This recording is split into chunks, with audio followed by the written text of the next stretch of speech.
नमस्कार साथियों, मैं सीमा गुप्ता आज आप सभी के बीच समीक्षाधिकारी सहायक समीक्षाधिकारी मुख्य परीक्षा के अंतर्गत निबंध जो पूछा जाता है उसके संबंध में महत्वपूर्ण क्लासेस लाई हूँ।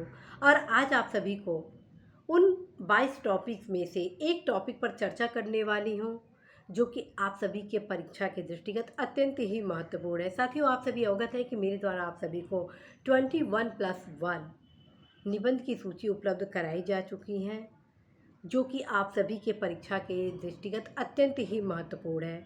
और आज उन्हीं 22 टॉपिक में से एक टॉपिक आप सभी के बीच में चर्चा करने वाली हूँ और लास्ट में यह बताने वाली हूँ कि आप व्हाट्सएप नंबर पर अपने द्वारा लिखे गए निबंध को अवश्य उपलब्ध कराएंगे। आपके निबंध में यदि कोई कमी होगी तो सुधार करने के लिए आपको यथोचित मार्गदर्शन दिया जाएगा। आपके निबंध में क्या क्या महत्वपूर्ण पॉइंट हैं ये भी आप सभी को बताया जरूर जाएगा। तो आइए जानते हैं आज का टॉपिक क्या है। साथियों, आज का टॉपिक है कोविड-19 काल में भारतीय अर्थव्यवस्था के समक्ष चुनौतियां एवं समाधान। मैं ऑलरेडी आप सभी को बता चुकी हूं कि आप सभी के परीक्षा में 3 निबंध पूछा जाना है, ठीक। और 3 खंड से एक एक निबंध आपको लिखना है। इस प्रकार से 3 निबंध की तैयारी आप सभी की परफेक्ट होनी चाहिए हर एक भाग से। और तीनों निबंध आप 3 तरीके से आरंभ करेंगे। या तो आप वर्तमान परिप्रेक्ष्य से आरंभ कर सकते हैं, या तो किसी मोटिवेशनल स्लोगन के माध्यम से आरंभ कर सकते हैं, या तो एक क्वेश्चन मार्क के माध्यम से आरंभ कर सकते हैं। और आज का जो टॉपिक है आप सभी के बीच वो है कोविड काल में भारतीय अर्थव्यवस्था के समक्ष चुनौतियां और समाधान। तो इस टॉपिक को आप कैसे शुरू करेंगे इसके बारे में मेरे द्वारा सबसे पहले बताया जाना है, फिर क्रमबद्ध रूप से वे महत्वपूर्ण पहलू बताया जाना है जिसको आप एसे राइटिंग के दौरान जरूर अपनाएंगे। साथियों, ये ध्यान रखें जो भी चरण मेरे द्वारा बताया जा रहा है इन चरणों का प्रयोग आप एसे के प्रकृति के अनुसार करेंगे। यदि क्वेश्चन ये बन जाता है भारतीय अर्थव्यवस्था में आए महत्वपूर्ण नकारात्मक प्रभाव, तो सबसे पहले आप निबंध की शुरुआत जो कर रहे हैं तो पहला जो पैराग्राफ होता है वो एक समग्र पैराग्राफ होता है, लेकिन जो सेकंड होता है आप टू द पॉइंट अपने निबंध के विषय पर आ जाते हैं। अर्थात यदि नकारात्मक पॉइंट से आया तो आप नकारात्मक से आरंभ करेंगे, फिर सकारात्मक पॉइंट के साथ भारत सरकार राज्य सरकार की योजनाओं को बताएंगे जो वर्तमान में उस समस्याओं को दूर करने के लिए उपाय बताए जा रहे हैं उसको बताएंगे। उसके बाद अपने जो सुझाव हैं, आपके सुझाव जो हैं उसको बताएंगे। और फिर जो अंत आप करेंगे, संपन्न करेंगे अपने निबंध को, वो एक सकारात्मक पॉजिटिव के साथ करेंगे, ठीक है। और यदि पहली क्वेश्चन ये बन जाता है कि भारतीय अर्थव्यवस्था के समक्ष चुनौतियां समाधान, या ये आ जाता है भारतीय अर्थव्यवस्था के बदलते परिवेश कोविड-19 काल में, तो फिर आप पहले उपलब्धियों को गिनाएंगे, चुनौतियों को पहले नहीं गिनाएंगे। आप पहले उपलब्धियों को गिनाएंगे, भारत सरकार राज्य सरकार द्वारा तथा आम लोगों द्वारा क्या क्या इस समय उपाय किए गए इस संवेदनशील समय में भी, उस जिसके कारण भारतीय अर्थव्यवस्था सशक्त परफॉर्मेंस दिखा रही। इन सभी पहलुओं को दिखाते हुए फिर उसके बाद आप चुनौतियों को दिखाएंगे, तब जाके समाधान बताएंगे और जो आपके महत्वपूर्ण सुझाव होंगे उस पर आप फोकस करेंगे। इस प्रकार से साथियों आपके जो निबंध होंगे वो काफ़ी बेहतर होंगे।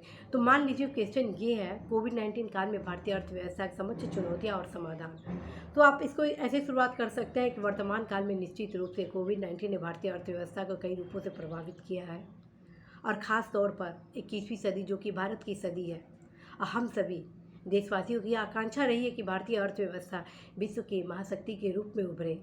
एक नई अंतर्राष्ट्रीय अर्थव्यवस्था की स्थापना में भारत की अर्थव्यवस्था की महत्वपूर्ण भूमिका हो। आज कोविड-19 के दृष्टिगत अनेक चुनौतियों से झेल रही है, जूझ रही है, और यह कहा जा सकता है कि ये कहीं ना कहीं हम सभी देशवासियों के लिए बेहद ही चुनौतीपूर्ण समय है। और फिर ये सारे बिंदुओं को लिखने के बाद कुछ जो वर्तमान चुनौतियां हैं प्राथमिक क्षेत्र में, द्वितीय क्षेत्र में, तृतीय क्षेत्र में, और कैसे भारत की विदेश व्यापार नीति इससे प्रभावित हो रही है, सारी चुनौतियों को पहले आप लिखेंगे। क्योंकि पहला जो आपके निबंध का पार्ट है वो चुनौतियां हैं, उसके बाद समाधान है, ठीक है। तो ये सारी चीज़ आप देखेंगे तो सारी चुनौतियों को लगभग आप 2 से 3 पैराग्राफ में कंप्लीट करेंगे। उसके बाद आप क्या करेंगे वो अब जानिए। उसके बाद आप ये लिखेंगे कि यह कहा जा सकता है कि तमाम चुनौतियों के बावजूद हम सभी अपनी अर्थव्यवस्था को सबल बनाने के लिए तमाम प्रयास किए हैं, जिसके फलस्वरूप आज भी भारत की अर्थव्यवस्था विश्व के तमाम महत्वपूर्ण अर्थव्यवस्थाओं से सबल है। बड़े हर्ष की बात है कि इस चुनौती भरे माहौल में भी भारत सरकार, राज्य सरकार की तमाम नीतिगत प्रयास ने आज भारत की अर्थव्यवस्था को एक बैकअप प्रदान किया है। और जो महत्वपूर्ण इस समय भारत सरकार, राज्य सरकार द्वारा योजनाएं चलाई जा रही हैं, बजट में जो प्रावधान किए गए हैं, आर्थिक सर्वेक्षण में जो प्रावधान किए गए हैं, हाल में जो विदेश आर्थिक व्यापार नीति के अंतर्गत प्रावधान किए गए, इन सारे बिंदुओं को आप एक सुधारात्मक रूप में, उपलब्धियों के रूप में, समाधान के रूप में इसको समायोजित करेंगे। क्रमबद्ध रूप से प्रयास आपका होना चाहिए, मैक्सिमम फैक्ट आपका ऐसे विश्लेषण के रूप में आए कि आप कॉमा कॉमा देकर इसको सारी कंप्लीट करिए, ठीक। क्योंकि आपके पास इतने शब्द नहीं होते हैं कि आप एक ही चीज़ को कई बार कई विश्लेषण के रूप में लिखेंगे। तो प्रयास ये होना चाहिए कि आप सभी मैक्सिमम फैक्ट को कॉमा के माध्यम से विश्लेषणात्मक स्वरूप दे दीजिए, ठीक। उसके बाद आप लिखेंगे, बावजूद चुनौतियों को हम देख रहे हैं और इन चुनौतियों को दूर करने के लिए आज भारत के युवा आगे आ गए हैं। आज हमारे युवा स्टार्टअप नीति के जरिए, मेक इन इंडिया के प्रोडक्ट के जरिए, साथ में भी तमाम महत्वपूर्ण उपाय के जरिए इस चुनौती को दूर करने के लिए अनेक समाधान को भी ढूंढ रहे हैं और उसके क्रियान्वयन के लिए हम अपना समुचित प्रयास कर रहे हैं। अब जो समुचित प्रयास है आपके, वो आप लिखेंगे। अब आप ये सोच रहे होंगे कि समुचित प्रयास हम कहाँ से ढूंढेंगे। तो साथियों, ये समुचित प्रयास आप तमाम महत्वपूर्ण पुस्तकों में देख सकते हैं, कौन कौन से प्रयास किए जा रहे हैं। आप योजना पत्रिका में देखेंगे भारतीय अर्थव्यवस्था के जो समक्ष वर्तमान में जो तमाम चुनौतियां हैं कोविड-19 काल में, उन तमाम चुनौतियों को दूर करने के लिए कई प्रयास किए जा रहे हैं। उस प्रयास को आप अपने निबंध में लिखेंगे और इस प्रकार से साथियों आप देखेंगे कि आपके एक निबंध में एक क्रमबद्धता, लयता, सारे प्रकार के वे महत्वपूर्ण विशेषताओं का समायोजन दिखेगा, जो कि आपके निबंध के लिए बेहद ज़रूरी है। साथियों, इस प्रकार के दृष्टिकोण को यदि आप अपने निबंध में अपनाते हैं तो निश्चित रूप से साथियों आप एक बेहतर निबंध को लिखेंगे ही लिखेंगे। और कहा जाता है कि ऐसे is a art of writing. तो आप इस आर्ट को डेवलप करें। विदाउट राइटिंग स्किल आप बेहतर निबंध को नहीं लिख सकते हैं। तो आप अवश्य ही अपने निबंध में एक खूबसूरती को लाने के लिए अभी से ऐसी राइटिंग का अभ्यास जरूर करें। साथियों, निबंध लिखना बहुत मुश्किल नहीं है। निबंध लिखना बहुत मुश्किल नहीं है। मुश्किल है एक अच्छा निबंध लिखना, और एक अच्छे निबंध के लिए ज़रूरी है अभ्यास करना और इसके साथ साथ वे महत्वपूर्ण फैक्ट विश्लेषण का समायोजन करना, जो कि आपके निबंध के लिए महत्वपूर्ण होती है। और इन सभी को आप डेवलप कर सकते हैं। साथियों, कुछ भी असंभव नहीं है यदि आप चाह दें। कुछ भी असंभव नहीं है यदि आप चाह दें उसे संभव बनाना। और मुझे पूरा भरोसा है आप सभी होनहार युवाओं के ऊपर कि आप निश्चित रूप से अपने भीतर अपनी ऊर्जा ऊष्मा का सदुपयोग एक बेहतर ऐसे लिखने में ज़रूर करेंगे। तो साथियों, आप इन तमाम आयामों को ज़रूर लिखेंगे और ये ध्यान जरूर रखें कि आप अपने तीनों निबंध में अवश्य ही अच्छे अच्छे कोटेशन का प्रयोग जरूर करें। आप एक बार गूगल पे सर्च करें, कोविड-19 काल में भारतीय अर्थव्यवस्था से संबंधित स्लोगन या कोटेशन, कई कोटेशन आप सभी के बीच आ जाएंगे। यदि आप कोई कोटेशन नहीं बना पाते हैं तो आप गूगल से भी सहयोग प्राप्त कर सकते हैं, आपको बहुत से कोटेशन मिल जाएंगे। साथियों, मैं पूरा प्रयास करती हूँ कि आप सभी के निबंध के दृष्टिगत आप सभी को कोटेशन उपलब्ध करा दूँ, लेकिन समय अभाव के कारण मैं आप सभी के लिए कोटेशन उपलब्ध नहीं करा पाती हूँ। साथ में वे तमाम महत्वपूर्ण जो क्लासेस हैं आप सभी के लिए समय अभाव के कारण आप सभी के बीच मैं नहीं ला पाती हूँ, जिसका मुझे बहुत ही खेद है। बावजूद पूरा प्रयास रहता है कि आप सभी के पढ़ाई में मैं अपना अवश्य ही योगदान करूं ताकि आप सभी अवश्य ही सफल हो। तो साथियों, ये सब चीज़ें आप अपने निबंध में ज़रूर लिखेंगे। अर्थात सबसे पहले निबंध को आप शुरुआत करेंगे किस पॉइंट से? निबंध की प्रकृति के अनुसार से। यदि निबंध में सकारात्मक दृष्टिकोण से आयाम पूछा गया है तो आप सकारात्मक रूप से अपने निबंध को शुरुआत करेंगे। यदि नकारात्मक पॉइंट से आरंभ किया गया चुनौतियों से, तो टू द पॉइंट आप निबंध को चुनौतियों से आरंभ करेंगे। कहीं पर कोई भी भूमिका बहुत लंबा आपको नहीं बनाना है। ये ना हो कि साथियों आप निबंध की परिभाषा में ही बताने लगे और जो मेन चीज़ है उससे आप भटक गए। तो कभी भी ये गलती ना करिएगा। अपने मूल बिंदु से आपको भटकना कदापि नहीं है। आप टू द पॉइंट, आपके हर पैराग्राफ में आपके निबंध की विषय वस्तु समायोजित होनी ही चाहिए। बहुत ज़्यादा यदि दिशा भ्रमित होंगे तो आप सभी के नंबर काटे जाने की संभावना हो जाती है। तो आप अवश्य टू द पॉइंट अपने ऐसे से कभी भटकने के काम नहीं करेंगे। जो भी महत्वपूर्ण फैक्ट है, जो भी महत्वपूर्ण पहलू हैं जिसमें आप अपनी भूमिका अपने टू द पॉइंट ऐसे से स्टार्ट करेंगे, फिर ऐसे से संबंधित पहलू को दूसरे और तीसरे पैराग्राफ में प्रयोग करेंगे। चौथे पैराग्राफ में आपका प्रयास होना चाहिए कि आप अवश्य ही भारत सरकार, राज्य सरकार की जो तमाम योजनाएं हैं उसके बारे में लिखेंगे। पाँचवें पैराग्राफ में जो अन्य उपलब्धियां हैं उसको लिखेंगे। छठे पैराग्राफ में इसके बावजूद अभी भी क्या क्या चुनौतियां हैं उसको लिखेंगे। फिर आप आएंगे सातवें पैराग्राफ में अपने संभावनाओं के साथ जो समाधान आपके हैं। सातवें में भी संभावना और समाधान लिखना है, आठवें में भी आपको संभावना और प्रयास लिखना है, ताकि आप एक सकारात्मक पॉजिटिव के साथ उस समस्या को दूर कर सकें। क्योंकि साथियों, आप सभी को एक दायित्व तो दिया जाना होता है। जैसे ही आप सभी सेलेक्ट होंगे तो आप बस समस्या नहीं बताएंगे, बल्कि आप उस समस्या का क्या समाधान है उसके संबंध में आपको सुझाव देना होता है। तो जांच किया जाएगा क्या वाकई आप एक शासन प्रशासन का हिस्सा बनने लायक है कि नहीं है। इसलिए आप सभी की प्राथमिकता होनी चाहिए कि समाधान को बहुत ही अच्छे से फोकस करना है। इसलिए साथियों, आप देखिए होंगे कि जो भी मैं पैराग्राफ आप सभी को बताई उससे अधिकतर आपके समाधान, समस्या और समाधान पर फोकस किए। और जो आपका लास्ट होना चाहिए वो निष्कर्ष एक पॉजिटिव थिंकिंग के साथ होनी चाहिए, जिससे एक ऐसे का जो मेन ढांचा होता है वो एक सुसज्जित ढांचा के रूप में कंप्लीट हो सके। इस प्रकार साथियों, आप इस निबंध को जरूर लिखिएगा बेहतर तरीके से। निश्चित रूप से साथियों, आप एक बेहतर निबंध लिख पाएंगे।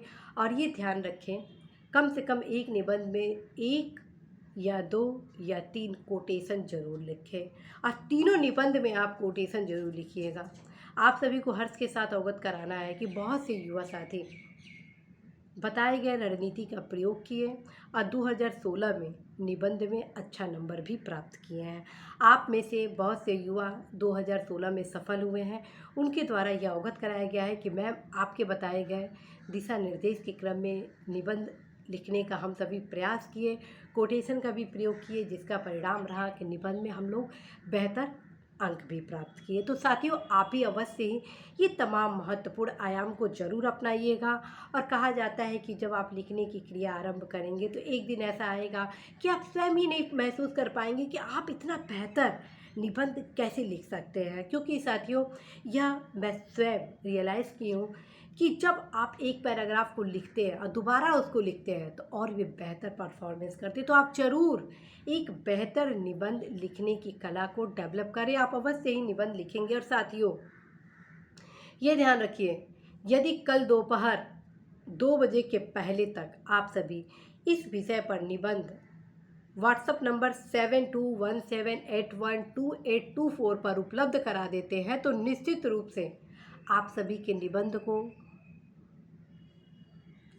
चेक किया जाएगा और आप सभी को पर्सनली गाइड भी किया जाएगा कि आप कैसे निबंध को और भी बेहतर लिख सकते हैं। ये तमाम महत्वपूर्ण आयाम आप सभी को बताया जाना है जिससे आप एक बेहतर ऐसे लिख सकें। तो साथियों, जो व्हाट्सएप नंबर है फिर से मैं आप सभी को रिपीट करती हूँ और साथ में डिस्क्रिप्शन में भी इस व्हाट्सएप नंबर को दे दूँगी, जिसके माध्यम से आप सभी अपने द्वारा लिखे गए ऐसे को उपलब्ध कराएंगे। नंबर आप नोट करिए, व्हाट्सएप नंबर 7217812824। ये रहा व्हाट्सएप नंबर उन तमाम युवाओं के लिए जो कि निबंध लिखना चाहते हैं, और समयांतर्गत यदि आप निबंध उपलब्ध करा देते हैं तो निश्चित रूप से आप सभी के निबंध को जांचा जाएगा। पूरा प्रयास किया जाएगा कि 1 सप्ताह के भीतर आप सभी के निबंध को जांच करके पर्सनली आप सभी को व्हाट्सएप के थ्रू ही बता दिया जाए कि क्या आपके निबंध का परफॉर्मेंस है। तो साथियों, आप अवश्य ही निबंध लिखिए और जो 22 ऐसे आप सभी को बताया गया है उसकी ज़रूर तैयारी करें। और मैं फिर से बताती हूँ, इस निबंध को आप कैसे लिखेंगे, किस पुस्तक से तैयार करेंगे। तो सबसे पहले साथियों, आप प्रतियोगिता दर्पण को देखेंगे। जो भी आपके करेंट अफेयर से संबंधित पत्रिका है, जैसे प्रतियोगिता दर्पण मासिक पत्रिका, लगभग कोविड-19 का प्रकोप 1 साल होने को है, तो आप 1 साल की पत्रिकाएं देखेंगे और देखिए कि कोविड-19 के काल में कौन कौन से अर्थव्यवस्था के सुधार के लिए उपाय किए गए हैं। ज़रूरी नहीं है कि हर अर्थव्यवस्था के सुधार में यह रूपांकित किया गया हो कि कोविड-19 के काल में किए गए उपाय। जितने भी सुधार होंगे, चूँकि इसी काल में हुए हैं, तो उन सारे सुधार को आप अपने निबंध में लिख सकते हैं। तो आप सबसे पहले क्या करेंगे, वे तमाम महत्वपूर्ण पॉइंट को एक नोटबुक में पॉइंट टू पॉइंट नोट कर लेंगे।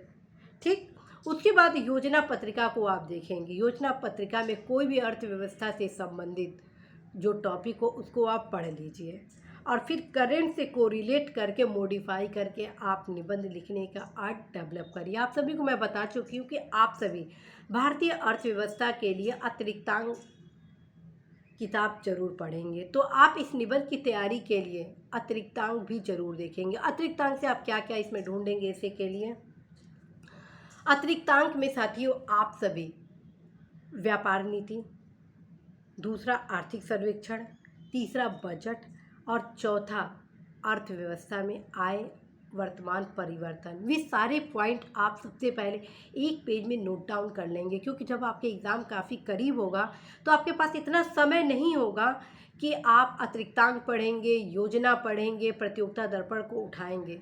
तो सबसे पहले आप 1 से 2 या 3 पेज में पॉइंट टू पॉइंट इस ऐसे से रिलेटेड अपना बिंदुवार कई अपने नोट्स 3 पेज में कंप्लीट कर लेंगे। दूसरा चीज़, गूगल से आप 3-4 कोटेशन भारतीय अर्थव्यवस्था से संबंधित तैयार कर लेंगे।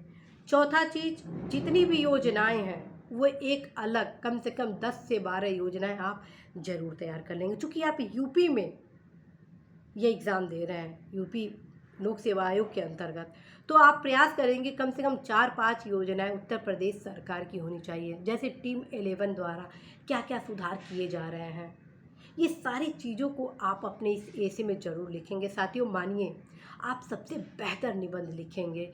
साथियों, मेरे पास यदि समय होता तो निश्चित रूप से आप सभी के समक्ष मैं एक निबंध जरूर लिखती। बावजूद आप सभी के लिए मैं कोविड काल से संबंधित कई निबंध लिखकर आप सभी के समक्ष उपलब्ध भी करा चुकी हूँ। आप अवश्य प्लेलिस्ट में जाएं और जो भी निबंध मेरे द्वारा उपलब्ध कराया गया उसको ज़रूर देखें कि कैसे एक बेहतर निबंध को लिखा जाता है। मुझे पूरा भरोसा है साथियों आप सभी के ऊपर कि आप शीघ्र अतिशीघ्र एक बेहतर निबंध लिखने की कला को जरूर डेवलप करेंगे। तो साथियों, इसी आशा विश्वास के साथ कि आप अवश्य ही निराश नहीं होंगे, उदास नहीं होंगे, बल्कि अपने हौसले को और भी बुलंद करते हुए एक बेहतर निबंध लिखने के आर्ट को आज से ही डेवलप करेंगे। अपने द्वारा लिखे गए निबंध को अवश्य ही व्हाट्सएप नंबर 7217812824 पे अवश्य उपलब्ध कराएंगे। और जैसे ही मुझे समय मिलेगा आप सभी के निबंध को मैं जांच के अवश्य आप सभी की उपलब्धियों को मैं बताने वाली हूँ। तो साथियों, इसी शुभ संदेश के साथ मैं सीमा गुप्ता आप सभी से विदा लेती हूँ। नमस्कार।